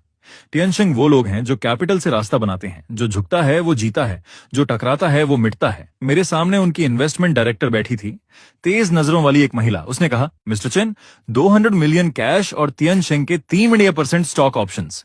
ये प्राइस आपके और आपकी टीम के लिए फाइनेंशियल फ्रीडम है। ऑफर वाकई टेम्पटिंग था, लेकिन मैंने शांत होकर उसकी आंखों में देखते हुए कहा, और अगर मैं मना कर दूं तो? डायरेक्टर ने अपने चश्मे को ठीक किया और उसकी आवाज में हल्की सी धमकी घुल गई। अगर आप मना करते हैं तो तियनशिंग पूरे इंडस्ट्री की रिसोर्स इंटीग्रेशन शुरू कर देगा। तब आपकी अपस्ट्रीम और डाउनस्ट्रीम सप्लाई चेन दोनों एक बड़ी ताकत के दबाव में आ जाएंगी। मिस्टर चेन, किसी काल्पनिक आइडियल के लिए अपना फ्यूचर बर्बाद मत कीजिए। मैं उस लेटर ऑफ इंटेंट को देखते हुए अंदर ही अंदर ठंडा सा हंसा। ये लहजा कितना जाना पहचाना था, बिल्कुल वैसा ही जैसा संगवाई मुझे धमकाते वक्त इस्तेमाल करता था। बस फर्क इतना था कि तियनशिंग के पास ज्यादा पैसा था, ज्यादा कॉन्फिडेंस था, लेकिन मुझे चेनकिंग को डराना कभी आसान नहीं रहा। मैंने शांत आवाज में कहा, फ्यूचर कोई देता नहीं है, उसे खुद बनाना पड़ता है। अपने बॉस से कहिए, किंग लान टेक्नोलॉजी बिकाऊ नहीं है, मिलना है तो कोर्ट में या मार्केट में मिलेंगे। वो गुस्से में उठी और उसके हील्स की आवाज कमरे में गूंजती हुई बाहर चली गई। उसके जाते ही शाओ वांग थोड़ा परेशान होकर अंदर आया। मैंने बिना कुछ बोले कंप्यूटर खोला और उसे वो सेकंड जनरेशन क्लाउड इंजन दिखाया जिस पर मैं महीनों से सीक्रेटली काम कर रहा था। मैंने कहा, ये खास तौर पर तियनशिंग की एग्जिस्टिंग टेक्निकल वल्नरेबिलिटीज को टारगेट करने के लिए बनाया है। अगर वो टेक्निकल ट्रिक्स से मुझे ब्लॉक करने की कोशिश करेंगे तो मैं उन्हें दिखाऊंगा असली टेक्नोलॉजिकल रेवोल्यूशन क्या होती है। लेकिन तियनशिंग का जवाब मेरी उम्मीद से भी तेज और ज्यादा निर्दयी था। रात के 11 से 11 बजे भी मेरे ऑफिस की लाइट जल रही थी। तभी शाओ वांग दरवाजा खोलकर अंदर आया। उसके हाथ में फ्रेश प्रिंटेड फैक्सेस थे और चेहरा कागज की तरह सफेद। चैन, हम मुसीबत में हैं, उसने कहा। तीनों सर्वर सप्लायर्स जिन्होंने हमारे साथ लॉन्ग टर्म कॉन्ट्रैक्ट साइन किया था, उन्होंने अचानक नोटिस भेज दिया है कि प्रोडक्शन एडजस्टमेंट की वजह से वो हमारे ऑर्डर्स को इंडेफिनेटली पोस्टपोन कर रहे हैं। मैंने धीरे से दोहराया, इंडेफिनेटली पोस्टपोन यानी सीधा सप्लाई कट। शाओ वांग बोला, लगता है तियनशिंग हमें हार्डवेयर साइड से चोक करना चाहता है। मैं खिड़की के पास गया और नीचे खाली सड़क को देखने लगा, और उसने आगे बताया, उन्होंने क्लाउड सर्विस प्लेटफॉर्म से भी बात कर ली है। हमारे प्रोडक्ट्स को ऐप स्टोर से हटाने की कोशिश कर रहे हैं। वो किंग लान को एक आइसोलेटेड आइलैंड बनाना चाहते हैं। टेक्नोलॉजी हमारे पास हो, लेकिन हम उसे इम्प्लीमेंट ही ना कर सकें, मैंने शांत स्वर में कहा। डायरेक्टर सैंग काफी तेज खेल रहा है। फिर मैंने फैसला लिया, शाओ वांग, सबको इन्फॉर्म करो कि कल से वर्क फ्रॉम होम शुरू होगा। सारे टेस्ट सर्वर्स इंटरनल नेटवर्क पर शिफ्ट कर दो। मैंने कंप्यूटर खोला और उन सप्लायर्स की लिस्ट देखी जिन्होंने हमें धोखा दिया था, लेकिन मुझे गुस्सा नहीं आया, बल्कि एक शिकारी जैसी शांति महसूस हुई जो अपने शिकार को जाल में फंसते देख रहा हो। मैंने धीरे से कहा, उन्हें लगता है कैपिटल से सप्लाई चेन कंट्रोल कर लेंगे, लेकिन वो भूल रहे हैं कि इस डेटा ड्रिवन एरा में हार्डवेयर सिर्फ एक व्हीकल है। शाओ वांग ने घबराकर पूछा, लेकिन बिना सर्वर्स के हमारा second gen engine online testing में नहीं जा पाएगा। मैंने उसकी तरफ देखा और हल्की मुस्कान के साथ कहा, किसने कहा कि हमें उनके सर्वर्स ही इस्तेमाल करने हैं? अगर वो गंदा खेल खेलना चाहते हैं तो मैं भी तैयार हूं। 3 साल पहले मैंने वर्स्ट केस सिनेरियो के लिए एक प्रोटोटाइप टेक्नोलॉजी डेवलप करके छुपा कर रखी थी। तियनशिंग को लगता है पानी काट देंगे तो मैं प्यास से मर जाऊंगा, लेकिन उन्हें नहीं पता कि मैंने जमीन के नीचे पहले से एक कुआं खोद रखा है। तियनशिंग के टोटल ब्लॉकेड के बीच पूरी इंडस्ट्री बस इंतजार कर रही थी कि मैं गिरूं और वो हंसें। लेकिन अगली सुबह मैं सीधे वॉशिंग ग्रुप में डायरेक्टर चेन के ऑफिस पहुंच गया। वो खिड़की के पास खड़े थे और उनके डेस्क पर तियनशिंग का कोऑपरेशन प्रपोजल रखा था। उन्होंने भौं सिकोड़ते हुए मेरी तरफ देखा और कहा, शाओ चेन, कल तियनशिंग के लोग मुझसे मिलने आए थे। डायरेक्टर चेन ने गहरी आवाज में कहा, तियनशिंग ने प्रॉमिस किया है कि अगर वॉशिंग किंगलैंड के साथ कोऑपरेशन खत्म कर दे तो अगले 5 सालों तक उनकी इंफ्रास्ट्रक्चर मेंटेनेंस फीस आधी कर दी जाएंगी। मैंने शांत लेकिन सीधी बात रखी, डायरेक्टर चेन, तियनशिंग का पैसा लेना आसान है, लेकिन उनकी जंजीरें उससे भी आसान होती हैं। पहना एक बार आपका सिस्टम पूरी तरह उनकी क्लाउड में इंटीग्रेट हो गया तो भविष्य में कीमत बढ़े या ना बढ़े, ये फैसला आपका नहीं रहेगा। वो मुड़े और सीधे मेरी आंखों में देखने लगे। वो सिर्फ बिजनेसमैन नहीं थे, बल्कि लॉन्ग टर्म विजन वाले स्ट्रैटेजिस्ट थे। उनके सामने सवाल था, अभी का छोटा फायदा या भविष्य का बड़ा कंट्रोल? उन्होंने पूछा, सच बताओ चेन, तियनशिंग ने तुम्हारा हार्डवेयर सप्लाई काट दिया है, तुम उनके खिलाफ कैसे खड़े होगे? मैंने बिना हिचक जवाब दिया, मुझे उनका हार्डवेयर नहीं चाहिए। वॉशिंग के देश भर में 3000 से ज्यादा ब्रांचेस हैं। हर ब्रांच में आइडल कंप्यूटिंग रिसोर्सेज पड़े हैं। मुझे बस आपकी परमिशन चाहिए। मैं इन सबको जोड़कर एक ऐसी डिस्ट्रीब्यूटेड कंप्यूटिंग नेटवर्क बना दूंगा जो तियनशिंग से भी ज्यादा पावरफुल होगी। उनकी आंखों में चमक आ गई। उन्हें तुरंत समझ आ गया कि इसका मतलब सिर्फ कॉस्ट सेविंग नहीं, बल्कि जायंट से पूरी इंडिपेंडेंस है। उन्होंने जोर से टेबल पर हाथ मारा और तियनशिंग का प्रपोजल फाड़ दिया। ठीक है, इस बार मैं तुम पर दांव लगाता हूं। वॉशिंग के सारे नेटवर्क नोड्स तुम्हारे लिए ओपन है। बिल्डिंग से बाहर निकलते ही मैंने लंबी सांस ली। तियनशिंग को लगा था कि उन्होंने पूरा समंदर रोक दिया है, लेकिन उन्हें नहीं पता था कि मैंने छोटे छोटे स्ट्रीम्स को जोड़कर अपना खुद का रास्ता बना लिया है। जैसे ही हमारा ये सीक्रेट अग्रीमेंट हुआ, तियनशिंग ने पब्लिक ओपिनियन फ्रंट पर अटैक शुरू कर दिया। अचानक इंटरनेट पर आर्टिकल्स की बाढ़ आ गई जो किंग लान टेक्नोलॉजी को बदनाम कर रहे थे। कहा जा रहा था कि हमारे सिस्टम में सीरियस सिक्योरिटी फ्लॉज हैं। यहां तक कि ये भी इंसिनुएट किया गया कि हम यूजर डेटा इलीगली कलेक्ट करते हैं। शाओवंग घबराकर बोला, चेन, ये सब झूठ है। हमारा कोड ऑडिटेड और ओपन सोर्स है। हम डेटा कैसे कलेक्ट कर सकते हैं? मैंने शांत होकर कहा, उन्हें सच की जरूरत नहीं, बस डाउट पैदा करना है। और एक बार ये डाउट क्लाइंट्स के दिमाग में बैठ गया तो हमारा प्रोडक्ट पुश करना मुश्किल हो जाएगा। मैं उन तथाकथित एक्सपर्ट्स के एनालिसिस देख रहा था जो हमारी टेक्नोलॉजी को डिस्टॉर्ट कर रहे थे। कुछ क्लाइंट्स जो पहले रेडी थे वो भी पीछे हटने लगे। मैंने हल्की मुस्कान के साथ कहा, तियनशिंग की मोरल ब्रेकिंग स्ट्रेटजी वाकई कमाल की है, लेकिन अगर वो ओपिनियन वॉर खेलना चाहते हैं तो हम भी खेलेंगे। मैंने शाओवंग से कहा, ग्लोबल टॉप हैकर कंपटीशन की ऑफिशियल साइट पर हमारे सेकंड जेन इंजन का full security test report publish करो और अनाउंस करो। जो भी किंगलैंड का फायरवॉल ब्रीच करेगा उसे $1 मिलियन रिवॉर्ड मिलेगा। ये सिर्फ रूमर्स का जवाब नहीं था, बल्कि सबसे मजबूत पब्लिसिटी थी। जैसे ही ये न्यूज बाहर गई, पूरा टेक वर्ल्ड हिल गया। तियनशिंग के हायर्ड ट्रोल्स तुरंत गायब हो गए, क्योंकि एब्सोल्यूट टेक्नोलॉजी के सामने अफवाहें खुद ही मर जाती हैं। लेकिन जहां सबकी नजर इस कंपटीशन पर थी, मैं एक और चीज ऑब्जर्व कर रहा था। तियनशिंग के कोर प्रोडक्ट्स की यूजर लॉस रेट। मैंने जो कंपैटिबिलिटी पैच उनके सिस्टम में इनडायरेक्टली इन्फ्लुएंस करने के लिए डिजाइन किया था, उसने उनके इंटरनल सिस्टम को अनस्टेबल कर दिया था।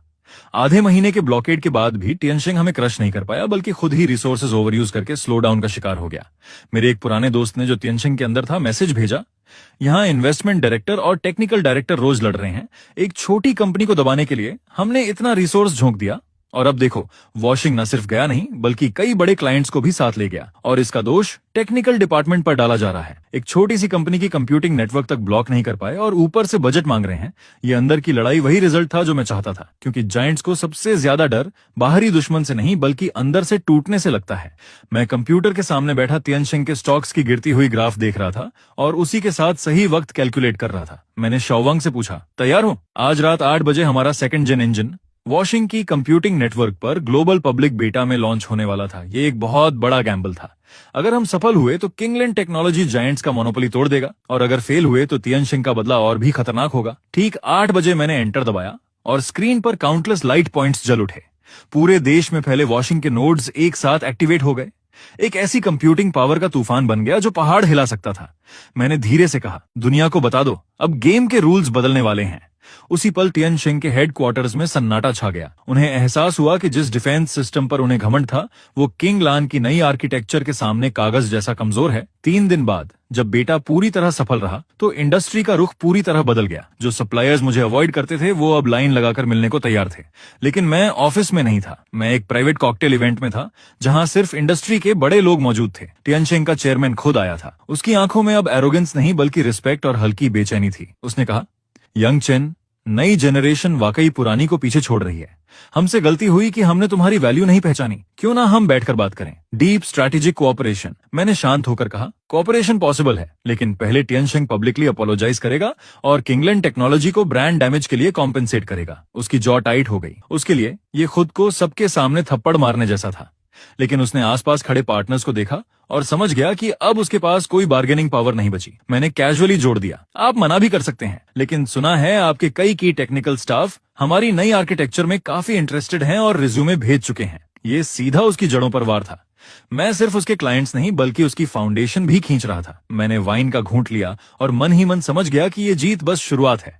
ये गेम अब और बड़े लेवल पर जाने वाला है। तियनशिंग का झुकना टेम्पोरेरी था और मुझे साफ महसूस हो रहा था कि अंधेरे में कोई और बड़ी ताकत किंगलैंड टेक्नोलॉजी पर नजर गड़ाए बैठी है। पार्टी से बाहर निकलते ही ठंडी हवा चेहरे से टकराई। तभी मेरे फोन पर एक अननोन नंबर से मैसेज आया, अपनी पीठ का ख्याल रखना। मैंने कुछ देर तक उस मैसेज को देखा। ये नंबर मल्टीपल वर्चुअल रिलेज से गुजरा था। ट्रेस करना नामुमकिन था। मैं खिड़की के पास गया, भारी पर्दे हटाए और नीचे गुजरती गाड़ियों की लाइट्स को देखता रहा।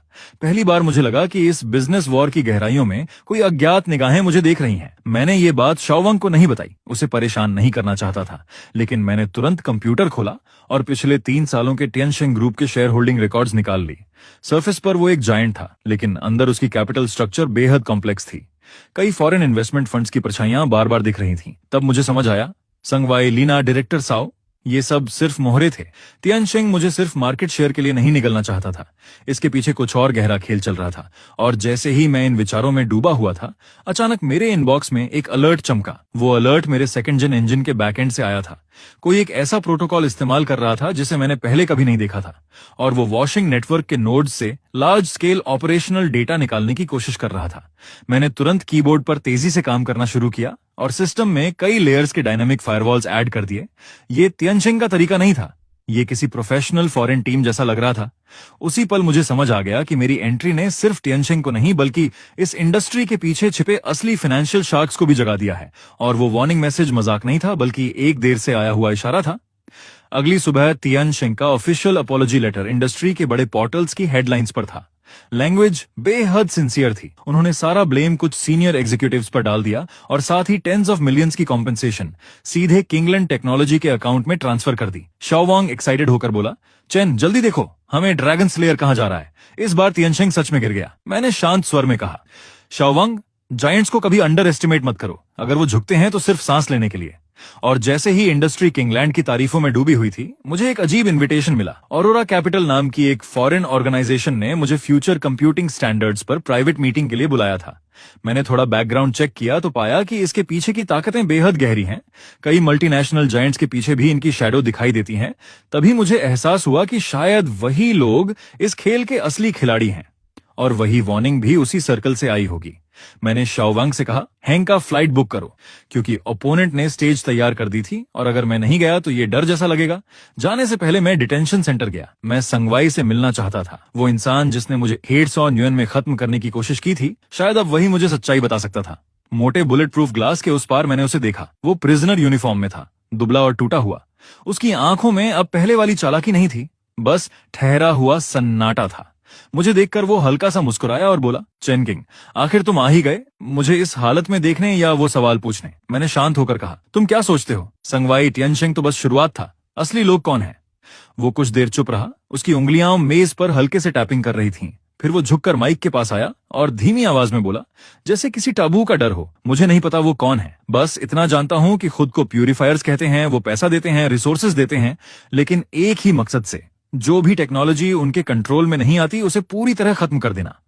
ये सुनकर मेरे दिल में एक अजीब सा दबाव आया। उसकी बात भले ही अजीब थी, लेकिन उसकी आंखों में डर असली था। उसने आगे कहा, चेन किंग, भाग जाओ, जितने बड़े बनोगे उतनी उनकी नजर तुम पर होगी। लाइना भागी नहीं है, वो अपनी रिवॉर्ड लेने गई है, और ऑर्डर्स लेने भी। डिटेंशन सेंटर से बाहर निकलते वक्त तेज धूप आंखों में चुभ रही थी।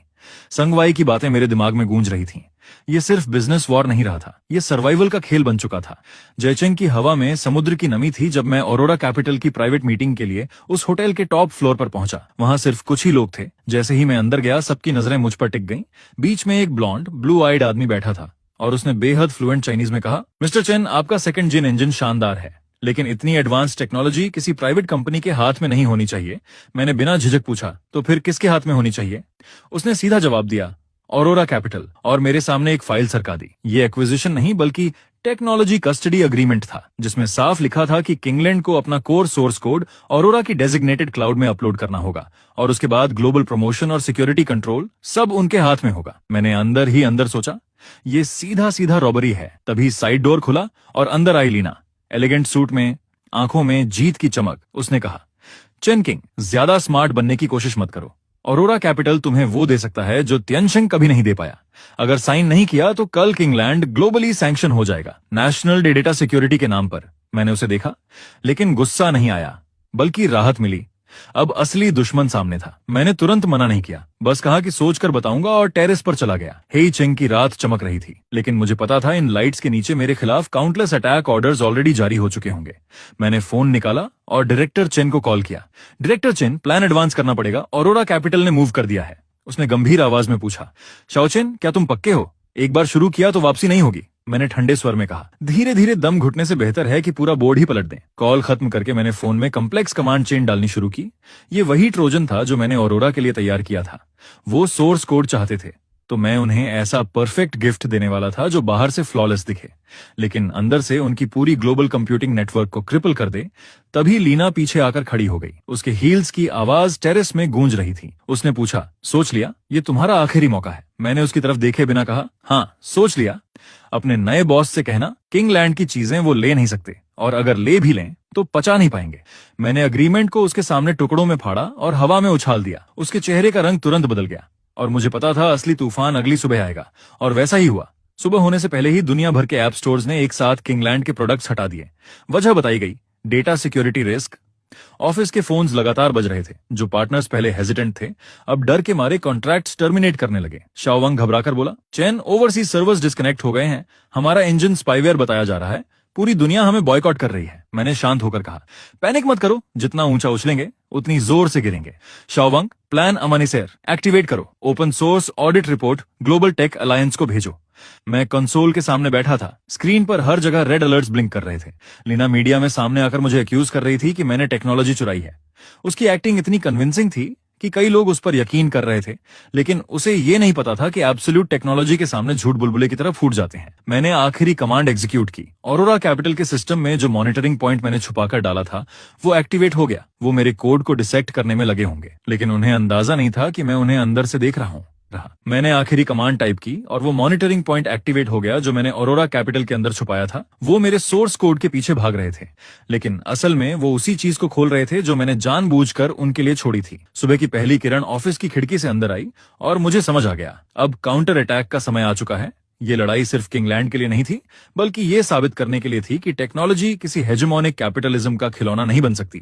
उधर ऑरोरा कैपिटल के लैब में एलीट हैकर्स जश्न मना रहे थे। उन्हें लगा उन्होंने मेरा फायरवॉल तोड़ दिया है और सेकंड जेन इंजन का कोर एल्गोरिदम हासिल कर लिया है। लीना उनके पास खड़ी मुस्कुरा रही थी जैसे मैं अब उसके सामने घुटनों पर गिरने वाला हूं। वो बोली, चेन किंग अभी भी नईव है। इस कोड को ग्लोबल फाइनेंशियल पेमेंट सिस्टम में इंटीग्रेट करो। आज से हम कंप्यूटिंग पावर के रूल्स रीराइट करेंगे। जैसे ही उन्होंने मर्ज बटन दबाया मेरे ऑफिस की स्क्रीन पर अचानक गोल्डन कैरेक्टर्स की तेज बारिश होने लगी। मैंने कॉफी उठाई और धीरे से कहा, काउंटडाउन 3, 2, 1, बूम। अगले ही पल ऑरोरा कैपिटल का पूरा ग्लोबल सिस्टम इन्फिनिट लूप में फंस गया। वो लॉजिकल बॉम्ब जो मैंने कोड में छुपाया था एक्टिवेट हो गया। वो डेटा डिस्ट्रॉय नहीं करता था बल्कि मिरर की तरह काम करता था। ऑरोरा कैपिटल ने सालों से जो इलीगल प्रॉफिट्स कमाए थे, जो टेक्निकल लूपहोल्स का इस्तेमाल करके मार्केट मैनिपुलेट किया था, वो सारी एविडेंस रियल टाइम में दुनिया के सबसे बड़े मीडिया प्लेटफॉर्म्स पर ब्रॉडकास्ट होने लगी। मैंने शांत होकर कहा, अब इसे कोई नहीं रोक सकता। ये डिसेंट्रलाइज्ड कंप्यूटिंग पावर पर आधारित फोर्स्ड ब्रॉडकास्ट है। जब तक पूरी दुनिया का इंटरनेट बंद नहीं होता सच फैलता रहेगा। पूरी दुनिया उस स्क्रीन को देखकर सन्न रह गई।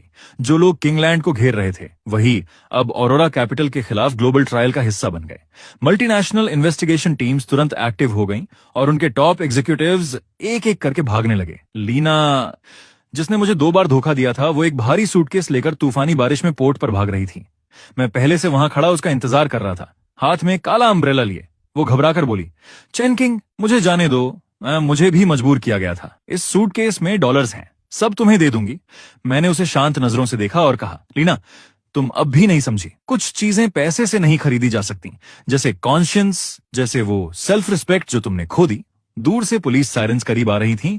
लीना की टांगें जवाब दे गईं और वो कीचड़ में बैठ गई। उसका सूटकेस पलट गया और नोट भीग कर फैल गए। एक अजीब और व्यंग्यात्मक दृश्य बन गया। उसकी आंखों में पहली बार सच्चा डर और पछतावा दिखा। वो बुदबुदाई, अगर उस दिन मैंने बोनस लिस्ट मैनिपुलेट ना की होती। मैंने धीरे से कहा, जिंदगी में अगर जैसा कुछ नहीं होता। जब तुमने 125 के लिए दूसरों की मेहनत कुचली, उसी दिन तुम्हारा अंत लिख दिया गया था। पुलिस उसे लेकर चली गई। मैंने अम्ब्रेला बंद किया और पीछे मुड़कर अपनी गाड़ी की तरफ बढ़ गया। अंदर डायरेक्टर चेन बैठा था। उसने मुझे थम्स अप दिया। महीनों की ये नाइटमेयर आखिर खत्म होने वाली थी। 1 महीने बाद किंगलैंड टेक्नोलॉजी ऑफिशियली किंगलैंड ग्रुप बन गई। जो सप्लायर्स पहले हमें ब्लॉक कर रहे थे वो अब लाइन लगाकर माफी मांग रहे थे। टियनशिंग ग्रुप खुद अपना कोर बिजनेस छोड़कर कोऑपरेशन की भीख मांग रहा था और वॉशिंग ग्रुप अब हमारा सबसे मजबूत एलाई बन चुका था। इंडस्ट्री एसोसिएशन ने अपने रूल्स बदल दिए थे। इंटेलेक्चुअल प्रॉपर्टी का रिस्पेक्ट और फेयर कॉम्पेंसेशन अब सबसे ऊपर लिखा गया था। मैं अपनी नई हेडक्वार्टर्स की टॉप फ्लोर पर खड़ा नीचे चीयरिंग करते हजारों एम्प्लॉइज को देख रहा था। लेकिन मेरे दिल में अजीब सी शांति थी। डायरेक्टर चेन मेरे पास खड़े होकर बोले, शाओचेन, तुमने सिर्फ एक बिजनेस वॉर नहीं जीती, तुमने पूरी इंडस्ट्री बदल दी। अब रूल्स तुम तय करते हो। मैंने हल्की मुस्कान के साथ जवाब दिया, मैं बस इतना चाहता हूं कि जो लोग मेहनत करते हैं जैसे मैंने तब की थी, उन्हें उनका सही ईयर एंड बोनस मिले। तभी शाओवांग दौड़ता हुआ आया और एक्साइटमेंट में रिपोर्ट मेरे हाथ में थमा दी। Boss Chen, bonus plan final हो गया है।